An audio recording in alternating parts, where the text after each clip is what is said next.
Los pacientes de forma indistinta nos hablan de gastritis, colitis y a veces ellos mismos ya llegan con este diagnóstico. Es que yo tengo gastritis, colitis, pero bueno, la pregunta siempre es ¿cuáles son tus síntomas, no? Para realmente determinar el origen del problema. Pero aquí es bien importante, el paciente debe cursar con dolor. Ese es el síntoma que no debe faltar a la hora de diagnosticar a un paciente con síndrome de intestino irritable.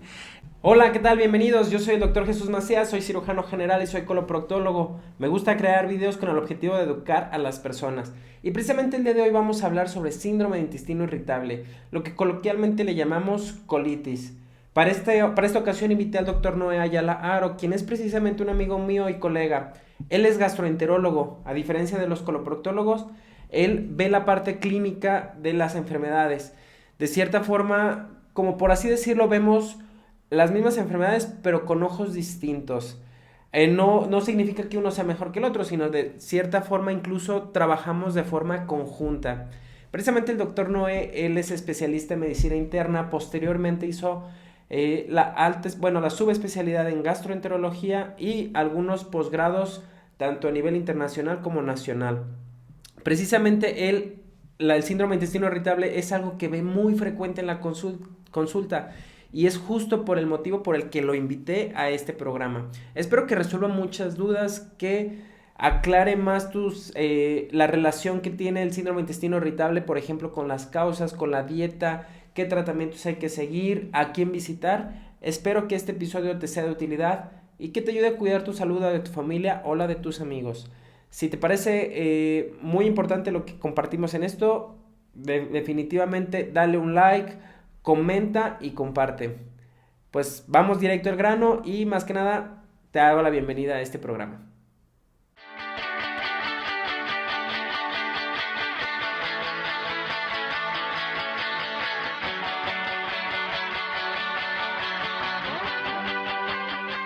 Hola, ¿qué tal? Bienvenido, Noé. Pues muchas gracias por haber venido.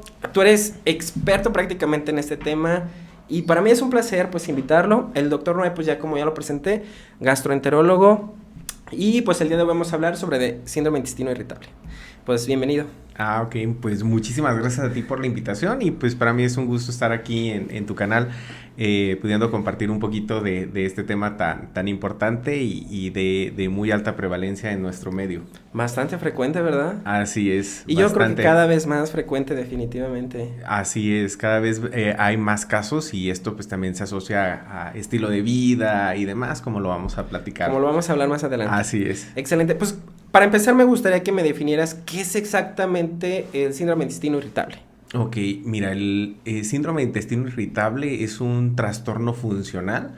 ¿Qué quiere decir funcional? Bueno, que no hay una causa como tal orgánica, algo visible, algo que podamos encontrar en el intestino que pueda explicar la presencia de los síntomas característicos de este síndrome, que es el dolor abdominal, la distensión y cambios en las evacuaciones, ya sea en la frecuencia, o sea, en qué tan seguido o qué tan poco frecuente vamos al baño, o también el cambio en la composición física, digamos, en la consistencia, si son más flojitas o más duras de las evacuaciones. Entonces, en sí son los síntomas característicos de este síndrome. Sí, o sea, físicamente está sano, ¿no? El colon, aparentemente, pero funciona mal. Así es. Como por así decirlo. Sí, exactamente. No hay algo que me lo explique, ¿no? El intestino de forma física, de forma estructural es bastante normal, pero solemos tener estos síntomas incómodos. Que son súper incómodos, que definitivamente afectan la calidad de vida, yo creo, ¿no? Sí, de hecho sí, es algo de lo primordial. Digo, en México no se hace tanta investigación al respecto, pero en países como Estados Unidos, pues se puede hablar incluso del impacto social, del impacto económico que puede llegar a tener esta enfermedad, porque puede llegar a implicar incluso ausentismo laboral, o sea, gente que puede llegar a tener una crisis de intestino irritable que no puede ir a trabajar o también que genera algunas alteraciones a nivel emocional, por así decirlo, porque son personas que no van a comer fuera de casa porque saben que todo les cae mal, ¿no? Las frases como hasta el agua me inflama son frases muy frecuentemente que escuchamos los gastroenterólogos en la consulta. O sea, ¿el agua me inflama también?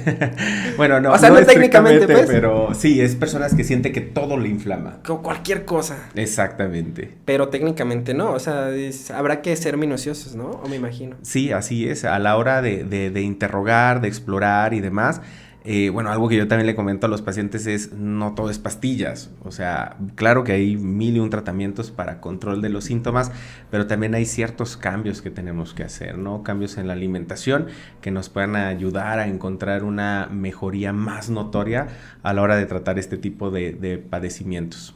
Muy bien. De aquí en parte mi siguiente pregunta. ¿Es lo mismo colitis que síndrome de intestino irritable? Ok, mira, en la cuestión del argot popular, por así decirlo, sí, realmente que las personas cuando se refieren al término de colitis, estamos hablando del síndrome de intestino irritable.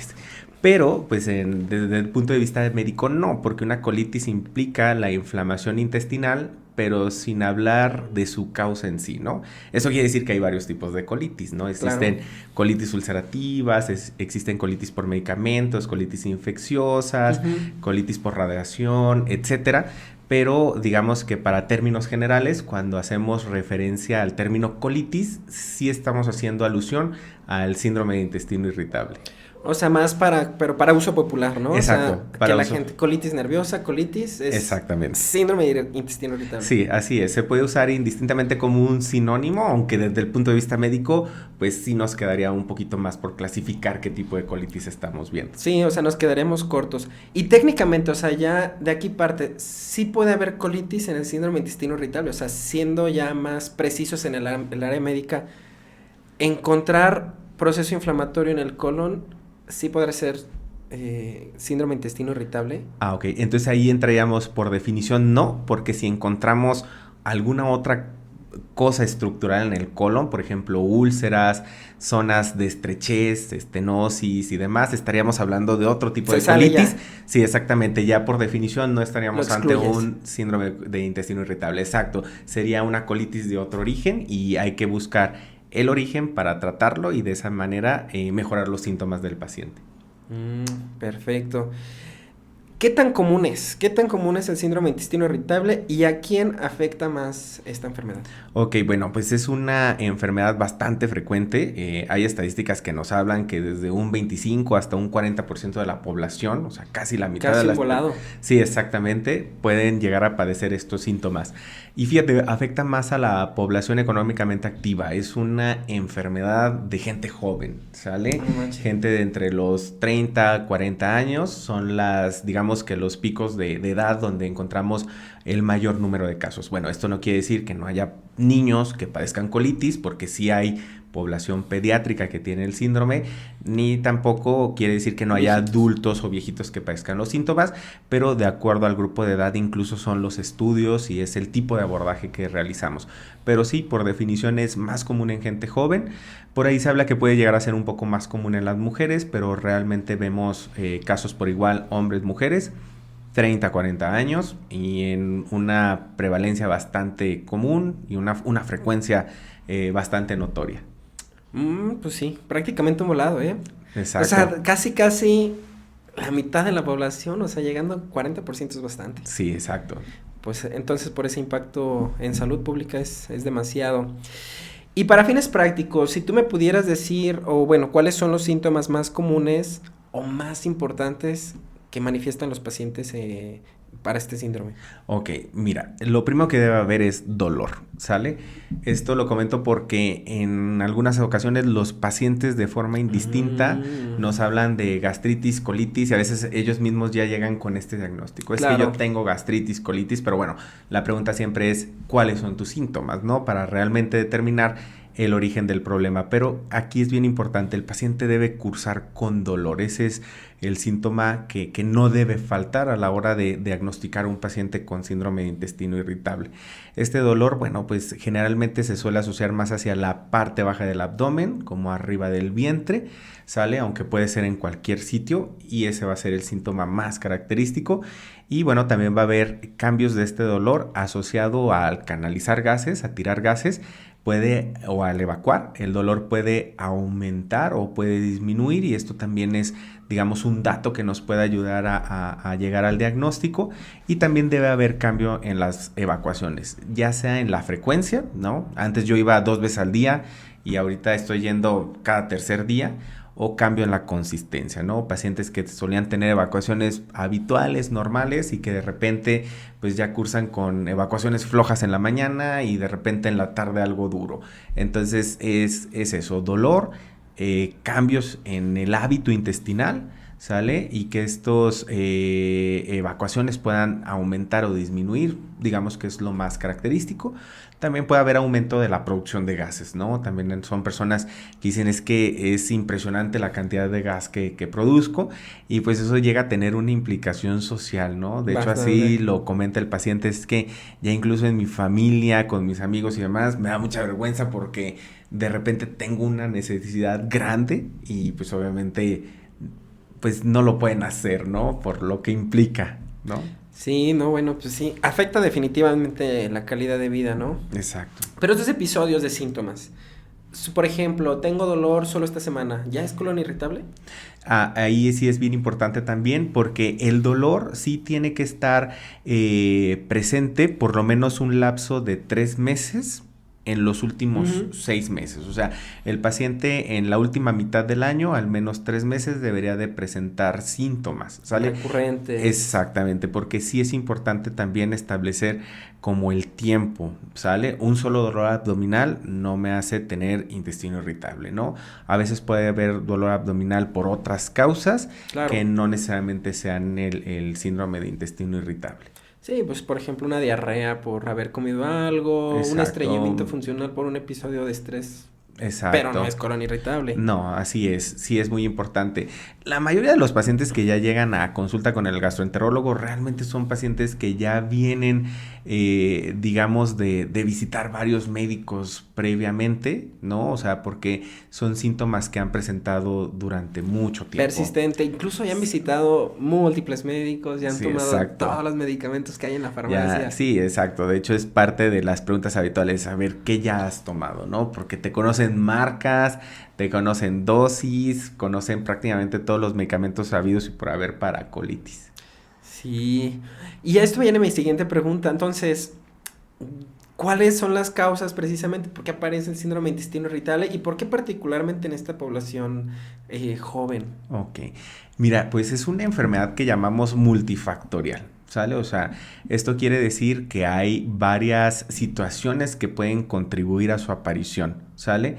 No es como que haya una sola causa. Si fuera así, el tratamiento sería muy sencillo. Nos vamos a atacar la causa y se quita, pero en este caso no, ¿sale? Hay problemas asociados a cambios en la flora intestinal, bueno, que seguimos utilizando el término, aunque lo correcto es la microbiota intestinal, cambios que nos pueden predisponer a presentar dolor y estos cambios en la evacuación, ¿sale? Las personas que se afectan mayormente están en este grupo de edad, son las personas que más estrés tienen, ¿sale? De hecho, de ahí que el nombre de colitis nerviosa sea bastante como usado por la población. Sí, exacto, porque sí hay realmente una correlación entre situaciones emocionales y demás. De hecho, se cree que hasta una tercera parte de pacientes que tienen el diagnóstico de intestino irritable tienen un trastorno, digamos, afectivo de fondo, ansiedad, depresión, trastorno obsesivo compulsivo,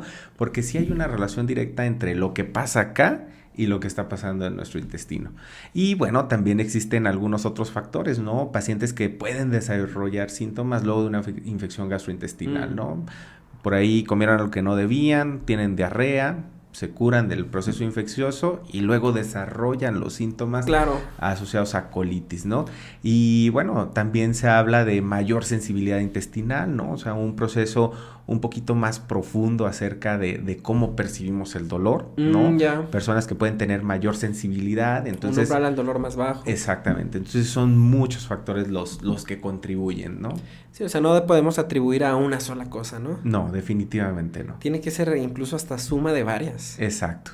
Y de hecho, en eso parte el tratamiento, de que no podemos atacar una sola cosa cuando tenemos varios desencadenantes. Tener que, pues definitivamente ir por los desencadenantes y encontrarles cuáles, porque cada paciente es totalmente distinto, ¿no? Exacto. O sea, no es como que una receta de cocina. Exacto. Porque a mí me contacta muchísima gente y dice, ¿qué me puedo tomar? Y yo, pues, no sé, todos somos distintos, justamente. Sí, exactamente. O sea, no es lo mismo un paciente joven de 30 años a una mujer de 45, totalmente distinto, ¿no? Los Sí, escenarios. exacto. Y justo, pues ya me lo confirmas tú también. Así es. Oye, no sé si viste una publicación reciente de que la gravedad influye en el síndrome de intestino irritable. Ah, No. no la Bueno, vi, también pero- se le atribuye incluso el hecho de la gravedad como una posible causa, aparte de todas las que mencionamos, Ok. también como parte del síndrome de intestino irritable. Y pues no lo veo mal, pues también, porque de cierta forma el hecho de estar de posición de pie Claro. tiene sus efectos. Sí. Tenemos que tener algunas consecuencias de la posición erecta como humanos. Quizá pudiera tener esa relevancia. Yo creo que un impacto mucho menor que la dieta, que la emoción, Que las definitivamente. llaves en la flora microbiota, sí, claro. Sí, definitivamente. No dudo que incluso en algún futuro vayamos descubriendo más desencadenantes, porque definitivamente en un grupo pequeño de pacientes, el tratamiento, pese a atacar casi todos los desencadenantes conocidos, se puede volver un poquito complicado. Sí, ya hay gente que no tiene ninguno y aún así tiene colon irritable. Así es. Qué impresionante y qué difícil. Así. La verdad es que es más difícil. Tú, por ejemplo, tú clasificas en la consulta, porque ya ves que hay como criterios, ¿no? Y yo sí en lo personal sí la clasifico como de que los tipos de síndrome de intestino irritable, como una variante de diarrea, variante de Claro. estreñimiento, ¿tú también lo haces? Sí, claro, porque de hecho incluso basado en eso son las opciones de tratamiento que tenemos. Entonces existen a fin de cuentas 4 tipos, que es el tipo que predomina con diarrea, el tipo que predomina con estreñimiento, el tipo que podemos llamar mixto y el tipo indiferenciado, en el cual el paciente no es capaz de poder expresar cuál es la variante predominante acerca de sus evacuaciones. Bueno, entonces no soy el único. Sí, pero sí, definitivamente eso es muy importante porque el tratamiento, de hecho, que ofrecemos depende mucho del subtipo de intestino irritable que tenemos. Sí, claro. Yo también hago lo mismo, clasifico y ya, con base en eso como que me oriento un poquito más y vamos dirigido, ¿no? Exacto. Porque la verdad es que, y este mensaje es para todos los que nos ven, o sea, no es como llegar a la farmacia y dame el medicamento para la colitis, ¿no? Pues Claro. precisamente porque todos somos distintos. Exacto. Digo que muchas veces la mercadotecnia juega en contra de esto, ¿no? ¿Por qué? Porque los comerciales acerca de tal marca de medicamento Sí. y el paciente ya identifica y va, lo pide y llegan a tener cierta mejoría, pero siempre va a quedar algo más por trabajar, porque repito, no es solo cuestión de un fármaco, hay que hacer varias modificaciones y hay que estar pendiente de que no sea otra cosa. Sí, bueno, creo que ahorita me voy a adelantar un poquito, pero no sé si te ha pasado que la mayoría de los pacientes, bueno, esperan que con una sola consulta tengan una mejoría casi absoluta, ¿no? Ujú. Y creo que es parte de eso, de sensibilizar incluso de que no es una receta de cocina y de que se requiere un seguimiento. Claro, eso sí es muy importante. ¿Por qué razón? Bueno, porque de entrada hay que revisar al paciente, hay que interrogarlo, hay que ver las modificaciones más pertinentes para que su cuadro mejore. Y bueno, eso no se puede hacer en una sola consulta, ¿no? En una sola consulta tú estableces un tratamiento inicial y vamos, probablemente el 70% de pacientes puedan mejorar con un tratamiento inicial, pero habrá otro porcentaje de pacientes que requieran incluso un tratamiento escalonado, ¿no? Si ya intentamos con tal antiespasmódico, tal modificación, no hay mejoría, hay que seguir intentando. Y es aquí donde, repito, hay ciertos casos que se vuelven un poco complejos porque pareciera que se acaban las opciones terapéuticas y hay que ofrecerles incluso terapia alternativa. Sí, me ha tocado, pero mejor te voy a mandar a ti. Bueno, adelante, ¿no? Sí, definitivamente. Me parece muy bien. Fíjate que partiendo ahí de eso de la ansiedad, de la depresión, pues no sé, yo lo hago como, digamos, como para ejemplificarle a los pacientes de que por qué tiene esta relación. Bueno, no sé cómo tú les explicas, ¿qué relación tiene lo que traemos en la mente, ¿no? La ansiedad, la depresión, el trastorno obsesivo compulsivo, en el sistema gastrointestinal? Ok, bueno, es que mira, hay que partir desde incluso nuestra formación en los vientres de nuestras mamás, ¿no? O sea, realmente ese pequeño cúmulo de células que van a dar parte a tu cerebro son los mismos que van a dar parte a tu intestino. Entonces, hay una relación innegable entre lo que sucede en nuestro cerebro y lo que sucede a nivel intestinal. Entonces, realmente este es un tema bastante complicado, ¿eh? Es algo bastante complicado, es complejo, todas estas vías neuronales, toda esta cuestión, porque sí, definitivamente hay pacientes que un estado de estrés severo les puede originar diarrea, ¿no? Y a veces es lo que yo les explico, ¿no? Es que hay una relación muy importante entre lo que sucede en tu cabeza y lo que sucede a nivel intestinal, ¿no? Entonces, los síntomas realmente de alguna enfermedad psiquiátrica, ¿no? De algún trastorno de este tipo, definitivamente se asocian. Pero además, digamos que se puede entrar en un círculo vicioso, ¿no? Porque el paciente que tiene ansiedad, que a su vez puede desarrollar intestino irritable, muchas veces el intestino irritable también les puede originar esa ansiedad, ¿no? ¿Por qué? Porque empieza a jugarles un poquito mal su mente, ¿no? De que a lo mejor tengo algo muy grave. Claro, ¿no? Estarán mal los médicos, estarán mal yo. Sí, ¿por qué me duele decir no tengo nada, ¿no?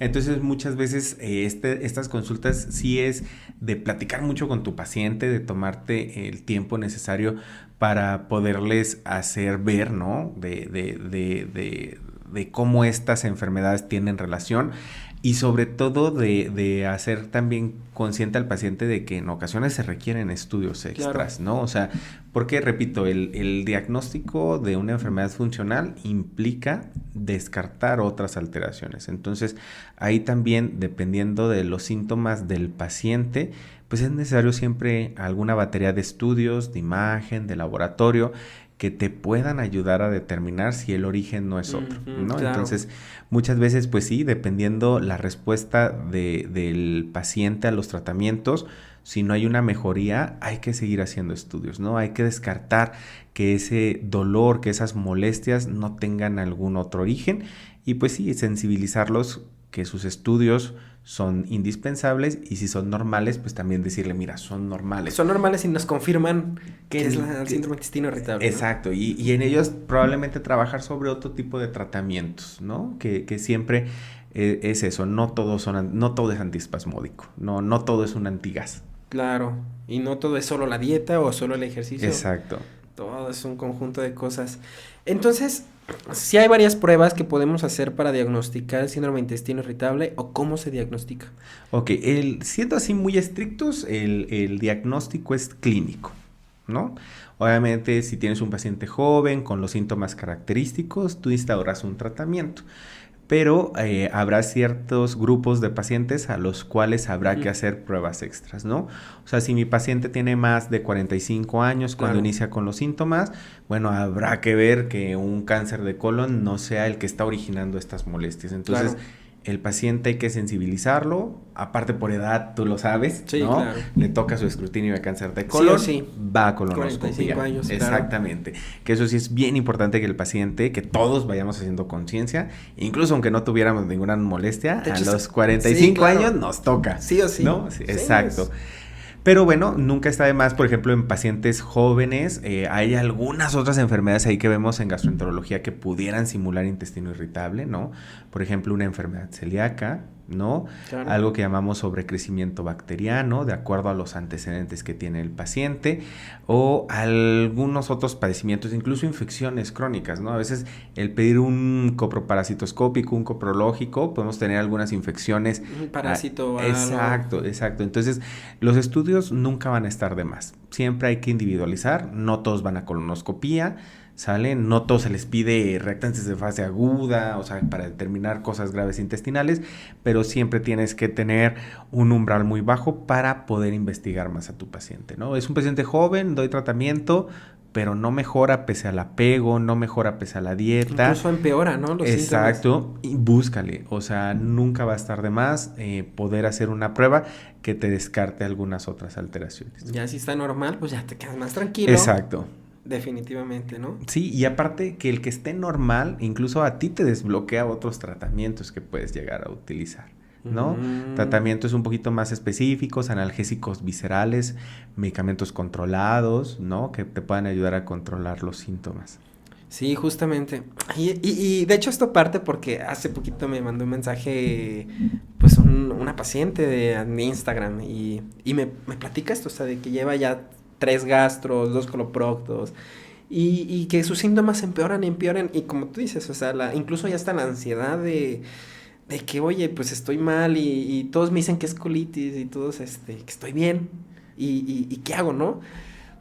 Y pues precisamente, pues esta pregunta pues sí parte mucho de que hay estudios que Claro. pueden ayudarnos a resolver más dudas, pero también yo creo que pues que siga el seguimiento con una sola persona. Ah, claro, sí, eso es muy importante, porque también algo que yo creo que es un error frecuente en la consulta es, repito, irnos sobre un solo desencadenante, sobre una sola vía. Mm, Digamos que dejar solamente un antiespasmódico y un antigas puede ser insuficiente al paciente. O sea, tenemos que ver su entorno, tenemos que ver sus hábitos alimenticios, ¿no?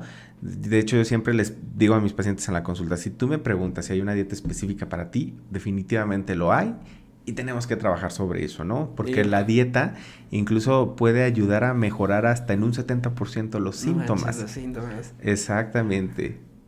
Oh, y qué bueno que me hablas de la dieta porque quería preguntarte precisamente, o sea, si hay alimentos, porque he buscado en Google y la gente busca hay alimentos para síndrome de intestino irritable o alimentos prohibidos para síndrome de intestino Es, irritable, ¿sí existe? Sí, claro que sí. De hecho, esto es algo que en gastroenterología conocemos como dieta baja en FODMAPs, ¿no? Eh, ¿Qué son los FODMAPs? Para fines prácticos son alimentos que generan fermentación intestinal. Entonces, digamos que el paciente, el dolor viene aunado a distensión, ¿no? De hecho, frases como es que ya en la tarde parece que tengo un embarazo de 8 meses, claro. ¿no? O sea, son cosas bastante frecuentes